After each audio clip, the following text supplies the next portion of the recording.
promesse de l'âge, c'est Malachie 4. Et la caille, quand Malachie 4 est entré en scène, c'était la fin de l'âge de la Odyssée. Parce que le messager intervient toujours à la fin de l'âge. C'est pour nous amener où? Il veut nous amener dans une nouvelle période. Où dans cette période, il y a des promesses pour cet âge. C'est ça la brochure, le douleur dans tranquillement. Il dit, qu'est-ce que la nouvelle naissance? C'est le changement de dispensation. Pour que nous quittions un système, entrer dans un autre système, un oin descend du ciel. Un oin descend du ciel. L'omnipotence se déploie. Le miraculeux se déverse. Il tourne les coins. Frère Branham dit en tournant les coins, beaucoup tombent. Mais il n'y a que peu seulement qui saisissent la vitesse. Ils entrent dans une dispensation nouvelle. Et quand ils y entrent, ils vivent le miracle de Dieu. C'est ça la parole. C'est ça le message. Maintenant, où nous sommes, c'est pourquoi nous disons que Malachie 4 est déjà derrière nous. C'est Malachie 4 qui nous a amenés là où nous sommes. Mais ici, nous sommes dans Malachie 4. Il y a la promesse pour notre temps. Alléluia. Pour notre temps, et nous sommes entrés dans ce temps, Frère Branham est déjà parti. Et lui-même nous avait présenté même la promesse. Et quelle est la promesse? Il dit la pluie de la première et de l'arrière-saison. On verra ensemble ici à la fin, avant que la fête de trompette soit sonnée. C'est cette pluie qui amènera le temps de rafraîchissement. Dans le croyant, ils seront dans un grand repos. Ça sera un sabbat pour eux. Et là, je ne veux plus me faire d'efforts pour aller prêcher. Mais celui qui sera à moi m'amènera partout où je ne voudrais pas. Il va se déployer. C'est le jour de la restauration de toutes choses. C'est le jour d'un court temps de ministère sur la terre. C'est là que nous connaîtrons qui est pasteur, qui est évangéliste, qui est docteur. Dans ce jour-là, chacun connaîtra sa position dans les corps. Nous allons travailler un court temps. Nous voyagerons par l'esprit. Le grand miracle nous accompagnera. Ça fera une bonne attraction pour attirer les derniers croyants. Quand le dernier croyant entrera dans le corps, alléluia, l'affaire sera clôturée. Et à ce moment-là maintenant, les morts en Christ vont ressusciter. Et nous qui serons vivants à ce jour-là, nous allons transmuer. Et nous tous ensemble, nous allons dire, oh mort, où est ton aiguillon? Où est ta force? Parce que la mort sera engloutie dans la victoire. Et là nous partons. Nous allons le voir tel qu'il est. Et nous serons semblables à lui.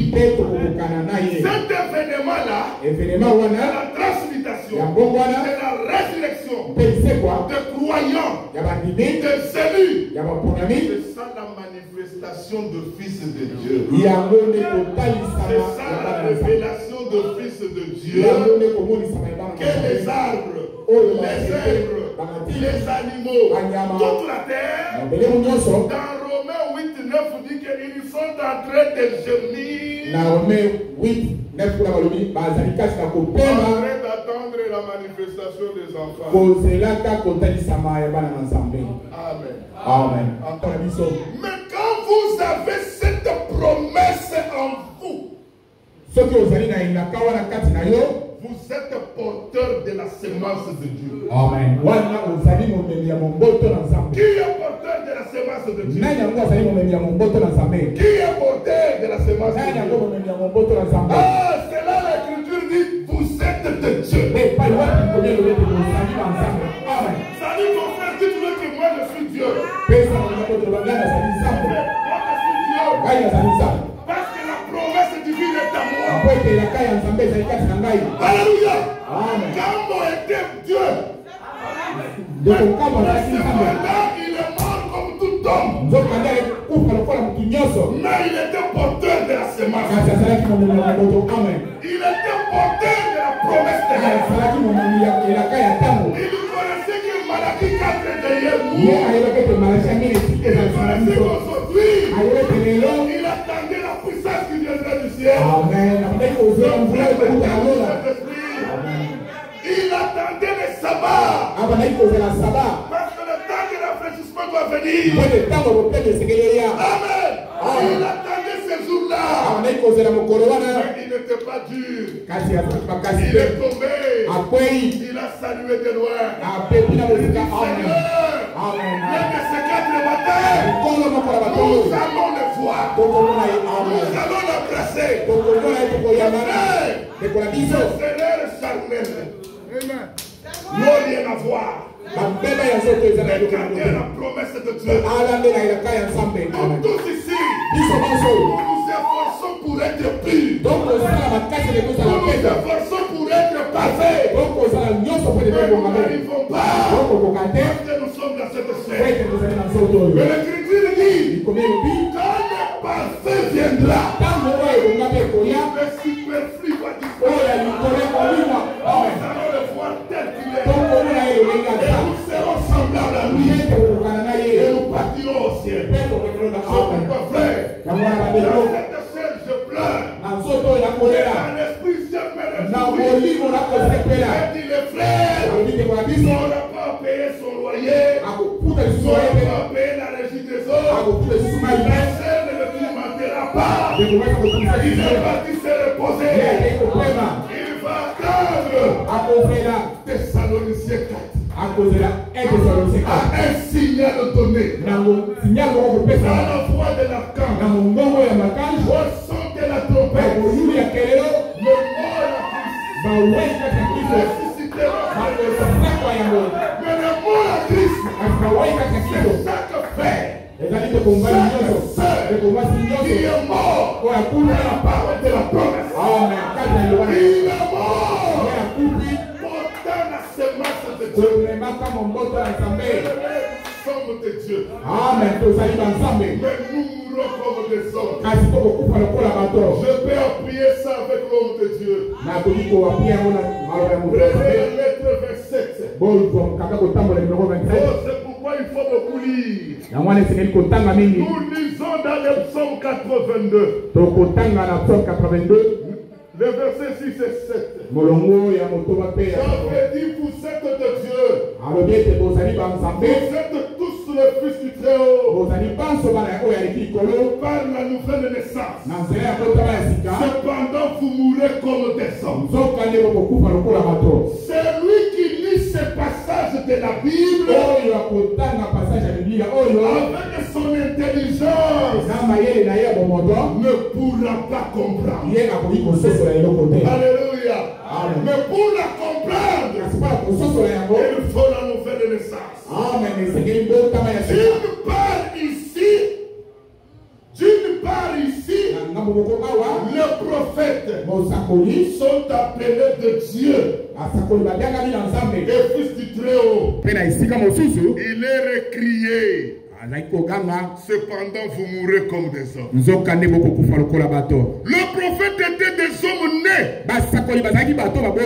dans ce monde, exactement comme nous tous, comme tous les autres, comme eux. Il mangeait et buvait. Il vivait et mourait pareillement. Beaucoup d'entre eux furent même tués. Extérieurement, on ne pouvait pas voir ce qu'ils étaient de Dieu. Qui pouvait penser que Frère Kambo était Dieu? Mais des fois, nous, on les regardait avec les yeux des hommes. On disait que les frères là, ils nous embêtent. Mais aujourd'hui, nous savons réaliser que ces embêtements étaient bons. Ces embêtements étaient nécessaires. Ces dérangements étaient nécessaires. Parce que dans chaque maison, il y a toujours ces comportements-là. Mais cela n'annule pas la promesse. Parce que nous sommes de Dieu. Je lis encore l'homme de Dieu. Oh, ils avaient l'air de faux. Frère Patseli, écoutez.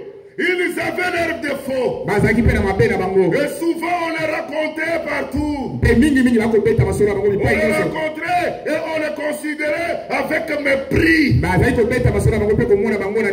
Cependant, par le moyen de la parole, une substance divine était placée en eux. La même chose se passe avec nous.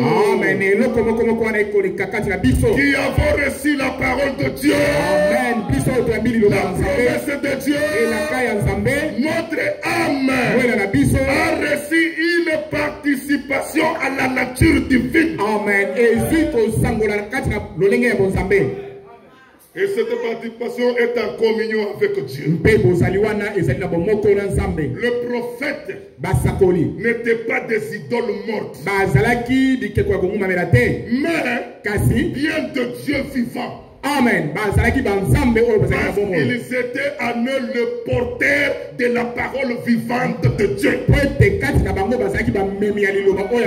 Qui dit parole vivante, c'est la parole de la promesse. C'est la parole manifestée dans votre temps.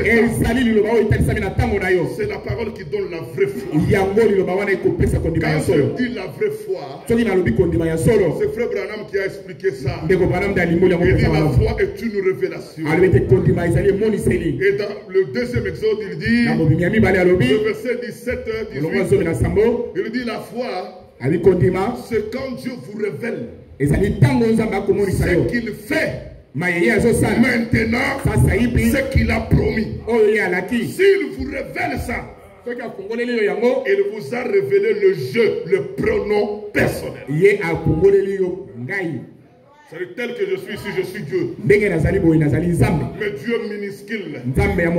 Parce que je suis dans cette chair. Je suis porteur de la sémence de Dieu. Est-ce que vous croyez à cela? Amen. Tout celui qui est porteur de la parole vivante, qui est porteur de la parole manifestée, il est le fils du Très-Haut. Il est le fils de Dieu. La parole était en partie dans les prophètes. Et c'est pourquoi ils furent appelés le fils du Très-Haut. Mais en Christ, toute la plénitude de la parole a été révélée. Et il fut appelé le fils du Très-Haut. Mais celui que les hommes accuseraient de proféreurs de blasphème, et il lui dit, ce n'est pas pour une bonne œuvre que nous te lapidons, pour le blasphème que tu as prononcé. Mais toi, tu es Dieu. Cependant que tu es un homme. Les hommes qui ne sont pas nés de Dieu ne voient que ce qui est humain. Amen. Suivez-moi très bien.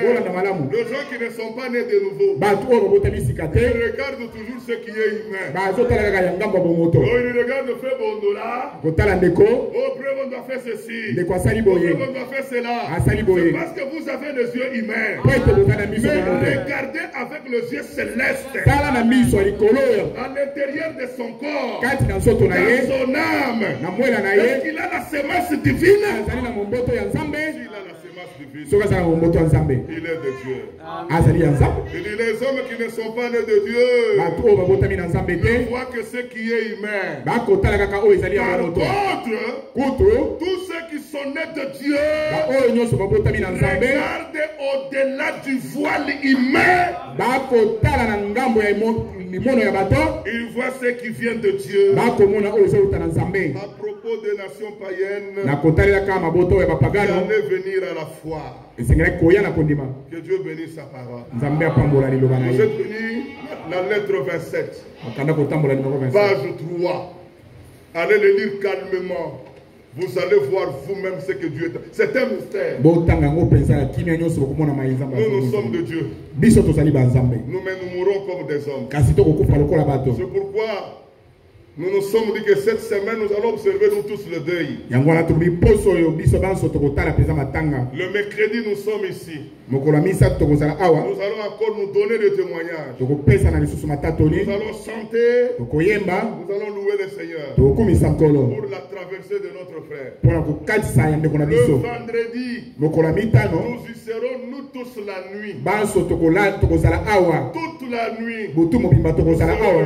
Tokozala On awa. va chanter. On Tokoyemba. va louer le Seigneur Tokomisa nkolo. dans la joie. Kati na En isengo. bénissant Dieu. Na kopambola ka nzambe. Parce qu'un guerrier est tombé. Po ete mobundi moko akwei. Et il est tombé avec l'épée. Akwei na mopanga na maboko. Parce que la dernière fois c'était le mercredi. Po ete mokolo na yesu ezali mokolo Il a misato. écouté la parole. Ayoki liloba. On s'est donné le témoignage à la porte. Topesani matatu likolo ya Il libanda. est parti à 21h. Yakei ba Et 21. le jeudi à 11h. Mokolo ya jeudi na ba 11. 11h30.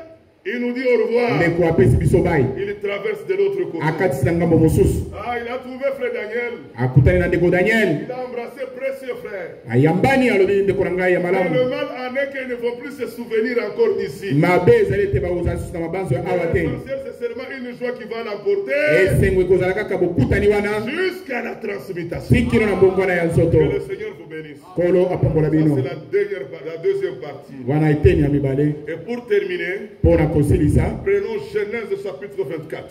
Tozwa Genèse mokapo mibale. Amen. Aujourd'hui, nous avons des prédications entrecoupées. Lelo mate ezali ya ndamu ndamu. Genèse 24 qui vient au cœur. Je vais dire quand même quelque chose ici. Genèse 24. Qu'est-ce que l'Écriture nous dit? 24. Abraham était vieux avancé en âge. Et l'Éternel avait béni Abraham avec toutes ces choses. Abraham dit à son serviteur le plus ancien de sa maison, l'intendant de tous ses biens, mais je te prie ta main sous ma cuisse. Et je te ferai jurer par l'Éternel, le Dieu du ciel, le Dieu de la terre, de ne pas prendre pour moi mon fils une femme parmi les filles de Cananéens, au milieu desquels j'habite. Que Dieu bénisse sa parole. Abraham avait son fils Isaac. Abraham azaki na mwana na ye Isaac. Isaac c'était un enfant de la promesse. Isaac azaki mwana na elaka. Comme Abraham son père enfant de la promesse. Lokola Abraham tata na ye mwana na elaka. Parce que c'était lui qui a reçu la promesse. Pwete yende azwaki elaka. Quand il avait cru cette promesse, tango yandimaki elaka yango, Dieu l'avait justifié. Nzambe alongisaki ye. L'Écriture dit il a été imputé à justice. Lekomi elobi ete etangemelaki ye boyenge bene. Parce que la promesse du fils lui a été donnée. Pwete elaka ya mwana epesamelaki ye. Mais quand son fils a grandi, tango mwana na ye akolaki, il a compris que son fils était déjà à l'âge d'avoir une femme. asosoli ete mwana na ye akomi na mbula kozwa mwasi. Abraham a appelé son serviteur le plus ancien, Abraham abengi mosali na ye oyo akala bango nyonso, l'intendant de ses biens. wazaki moyangeli ya biloko na ye. Il lui dit mets ta main sur ma cuisse, je vais te jurer. Abitia loboko na mopende na ngai na kokatisa o ndai. Devant le Dieu Tout-Puissant, liboso ya nzambe ya nguya nyonso, du ciel et de la terre, mokeli alola mpe mabele, tu dois me jurer de ne pas prendre pour mon fils une fille parmi les Cananéens. Il a refusé les Cananéens parce que les Cananéens devraient être exterminés. C'était un peuple maudit. Quand est-ce qu'ils étaient maudits? C'est quand leur grand-père avait vu la nudité de Noé. C'était l'enfant de Noé, Ham. Le brûlé, le noir, qui est allé voir la nudité de son père. Mais quand son père a appris, il n'a pas maudit son fils. Ce sont les Kimbanguistes qui disent que le noir a été maudit. L'homme noir, c'est l'homme qui a servi l'Éternel depuis le temps ancien. Et vous regardez, il est toujours cité dans tout le merveille de la Bible. C'est l'homme le plus fort. C'est l'homme qui est plus béni. C'est pourquoi Dieu le met toujours dans la condition le plus difficile pour en faire sortir ses propres enfants. Les Cananéens ont été maudits. C'est Noé qui a prononcé maudit soit Canaan. Parce que toi, son père, tu as vu la nudité. Pendant que Canaan n'était pas encore né. Il est né sous cette malédiction. Il devrait être exterminé. C'était aussi un peuple idolâtre très compliqué. Mais Abraham habitait là. Quand il a quitté Babylone, il habitait ce contrées-là. Il était dans des tentes. C'est là qu'il a dit à son serviteur, n'allez pas prendre une femme parmi les filles de Canaan. Actualisons ça aujourd'hui. Abraham, qui est Abraham? C'est le type de Dieu lui-même. Mais qui est son fils? C'est Isaac. Mais Isaac, c'est le type. Mais la réalité, c'est Christ. C'est pourquoi quand on avait prononcé que tu auras un fils, beaucoup de gens ont compris que c'était Isaac. Continue avec l'écriture. Il avait dit que je viendrai à la même époque. À la même époque, Sarah, ta femme, aura un fils. Sarah commençait à rire. Mais c'est quelle époque dont tu le questions? William Aror Branham dit que c'est l'âge de l'épouse. Il dit c'est dans la période à laquelle la femme est fertile. C'est là où elle doit recevoir la vraie semence. Et quand la semence était arrivée, on a vu l'ange chez Marie, il a confirmé, il a dit, à la même époque, l'Éternel viendra, il te couvrira de son nom. Il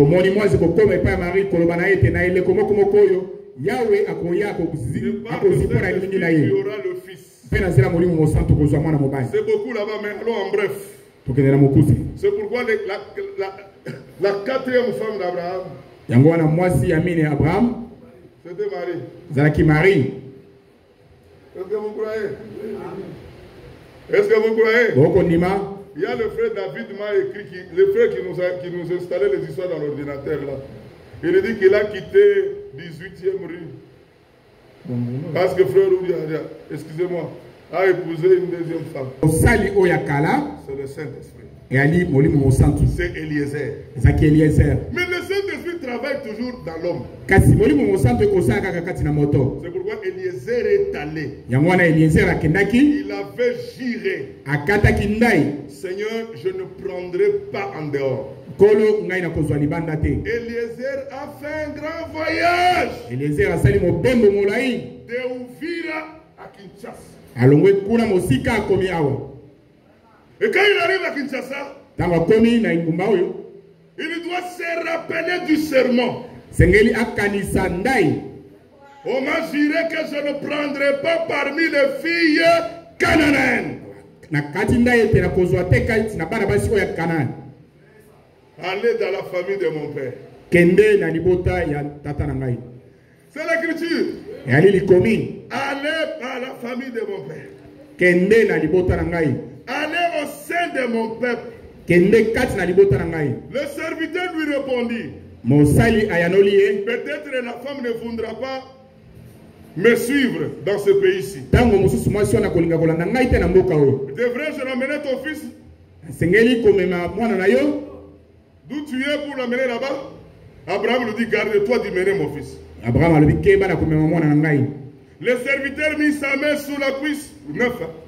Verset 9. Mosali alobi. Son serviteur élugira et observait ces choses. Akati ndai pe amiemeki biloko oyo. Le serviteur a pris ses chameaux 10.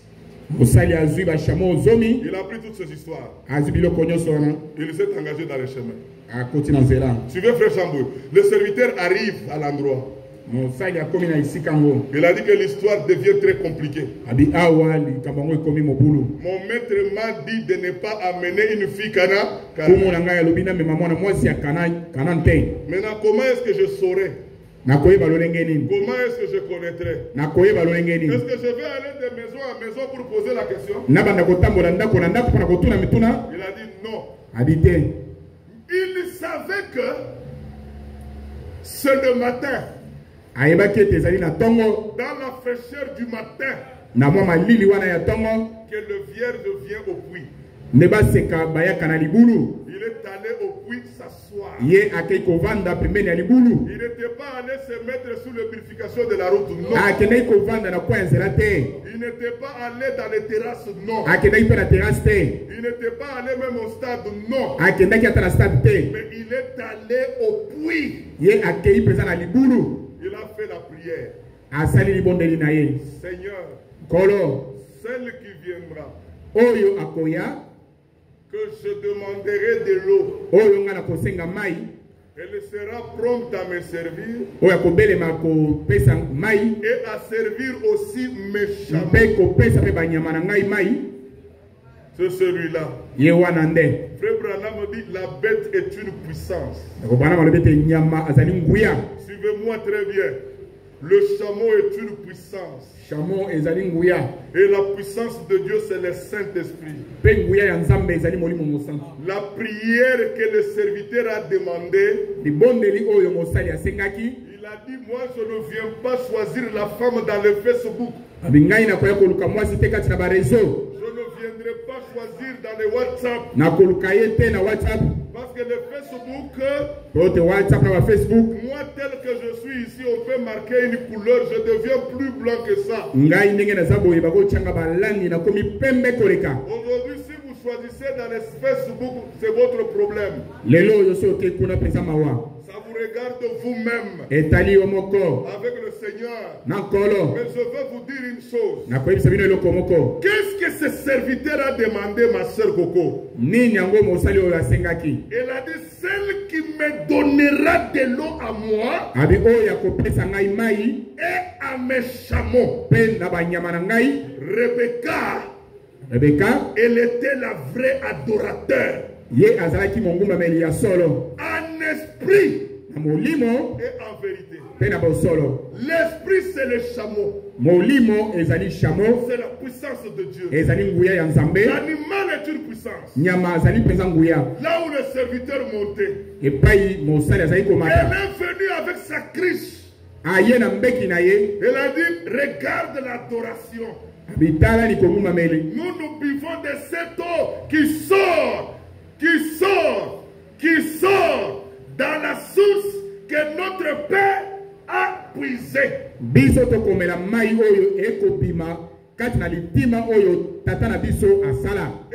eau sortait de la source de la Kairoï. Ouvrez bien l'intelligence. Qu'est-ce que cela veut dire la Kairoï? Ça veut dire le puits du vivant qui se révèle. C'est dans cette puits qu'il venait puiser. C'était le puits que Jacob est venu par après. Oh, Jacob a été sima. Mais Rebecca Kasi Rebecca a commencé là-bas. Ye abandaki kuna. Mais Jacob, quand tu l'as venu, Jacob y est envoyé. lui, il a enlevé seulement la terre qui avait bougé cette puits. Ye alongoli kaka mabele o isipaki libulu wana. C'est là où sa mère buvait. Nde epai wapi azali C'est komela. là où tout le monde buvait. Nde epai bato nyonso bazali Le komela. madame dit c'est le puits du vivant qui se révèle. Nde bana malobi ete ezali libulu ya oyo bomo ya komi fungola. Quand les serviteurs faisaient la prière, Tango mosali azali kosala libondeli. la fille n'était pas là. Elenge mwasi azalaki te. Le serviteur était seul. Mosali azalaki ye moko. Mes frères, Bandeko na quand ngai. tu es seul dans ta prière, Soko ozali yo moko kati na libondeli na tu yo. n'es pas seul, Dieu est avec toi. Ozali yo moko te nzambe azali elongo na yo. Il dit la fille Alobi mwana qui mwasi sera capable de me donner de l'eau oyo akoka kopesa ngai et mai de servir mes chameaux. mpe kopesa banyama na Et ngai. Rebecca était de l'autre côté. Rebeka azalaki na ngambo mosusu. La prière d'Eliezer, Libondeli ya Eliezer, la prière du Saint-Esprit, libondeli ya molimo mosantu c'était la profondeur qui était dans l'épouse. ezalaki mosindo ezalaki kati na Parce mwasi que ya la libala. profondeur appelle la Lokola profondeur. mosindo ekobenda mosindo C'était la même masse. ezalaki masi moko, C'était la même parole. ezalaki liloba moko moko, C'était la même semence. ezalaki momboto moko. Dites à Dieu, Loba na Nzambe j'aime rencontrer une fille nalingi kokutana na qui elengi est mwasi porteuse de la même semence que moi je porte. oyo azali momemi ya momboto moko moko oyo ngai naza na yango. C'est ce que Eliezer a fait. Nde yango Eliezer asalaki, Il a prié, il était seul. asali libondeli ye Et moko. là, il était là, il a vu la fille apparaître. Ntango azalaki wana moni elenge mwasi kobima Il regarde Rebecca. na atali Rebeka, Il dit, sers-moi à boire. abipesa ngai ya komela. La fille a pris sa cruche. Elenge mwasi azwi mbeki na ye, Elle a puisé dans le puits de la Caïroï. atoki na libulu ya Kairoi. C'était une fille pleine de révélations de la promesse. Azalaki mwana mwasi oyo atondi na bofungami ya elaka. Ce n'était pas une fille en l'air. Azalaki mwana mwasi ya likolo likolo Une te. fille bâtie dans la nouvelle naissance. Azalaki mwana mwasi oyo afandaki kati na Elle mbotama ya a sika. amené l'eau. Amemi mai, Et l'eau, c'est l'adoration qu'on doit donner. mai ezali bongumameli oyo tosengeli N'allez kopesa. pas vers ton mari pour lui donner des caprices, même la beauté. Allez lui offrir l'adoration de la parole. Kende kopesa ye bongumameli ya liloba. C'est pourquoi on dit la femme doit être soumise. Yango wana balobi ete mwasi asengeli kozala na Et quand bosokeli. l'homme voit cette adoration, l'homme t'aimera. Ntango mobali akomona bongumameli Parce wana que ya komela, l'Écriture dit, ekomi ezoloba l'heure est arrivée où les vrais adorateurs m'adoreront en esprit et en vérité. bakongumamela ngai na molimo mpe na bosolo. Bois vite, Yoloba bois vite mela na lombangu de l'eau. mai Je veux aussi servir à tes chameaux. na kopesa mpe banyama na yo. Mais qui lui avait appris Nani alakisaki ye bongo? la profondeur, Mosindo, la semence, momboto, la parole? liloba C'était l'attraction.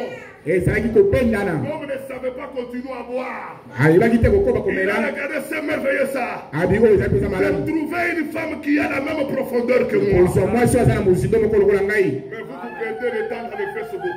Bino bokolekisa ntango, Vous perdez le temps dans le WhatsApp. bokolekisa ntango na Le bawhatsapp. mariage, Libala ce n'est pas quand vous vous écrivez dans le Facebook. ezali kokomelana wana te. Dans le Facebook, ma soeur, on peut te promettre qu'on doit t'acheter 3 jets. Na kati ya Facebook bakolaka o pepro.